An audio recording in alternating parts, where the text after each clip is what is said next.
Hello friend, আশা করি সকলে ভালো আছেন। আবার একটা নতুন ব্লগে আপনাদের সবাইকে স্বাগত। আশা করছি সকলেই কার্তিক পুজো ভালো এনজয় করছেন। আমাদের এখানে বাঁশবেড়িয়ায় ভালো কার্তিক পুজো হয়। আমি কার্তিক পুজোর আগের দিনকে আমরা বেরিয়ে গেছিলাম, যেহেতু আমার হাজব্যান্ড এসেছিল। তো আর সুযোগ হবে না, আমার মায়ের শরীর খারাপ। তো আমি হাজব্যান্ডের সাথে একটুখানি মেয়েও বলছিল ঠাকুর দেখতে যাব, তো তাই একটু বেরিয়ে এলাম। তো যেগুলো যেগুলো হয়েছে কমপ্লিট। মগরা ফেমাস সরস্বতী পুজোর জন্য, বাঁশবেড়িয়া ফেমাস কার্তিক পুজোর জন্য। আর খুব সুন্দর সুন্দর কার্তিক, মানে কার্তিক ঠাকুর ছাড়া আর অনেক কিছুই হয়। কার্তিক ঠাকুর খুবই অল্প জায়গায় হয়।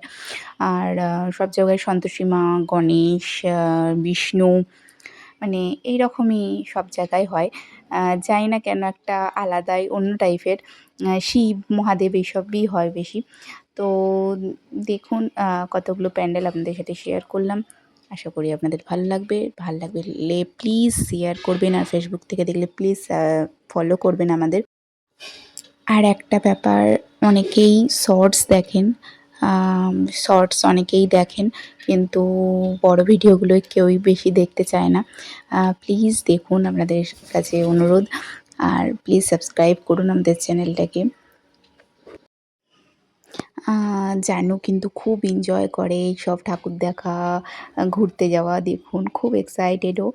আর বিশেষ করে ওকে যদি গাড়ি করে নিয়ে যাওয়া হয় ঠাকুর দেখতেও বেশি এক্সাইটেড থাকে ও।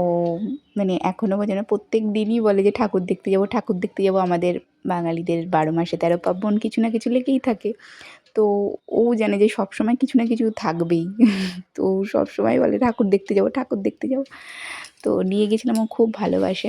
আর নতুন নতুন জিনিস এইসব দেখতে, মানে আমাদেরই ভাল লাগে, তো ও তো বাচ্চা, ওর তো ভাল লাগবেই এইসব জিনিস।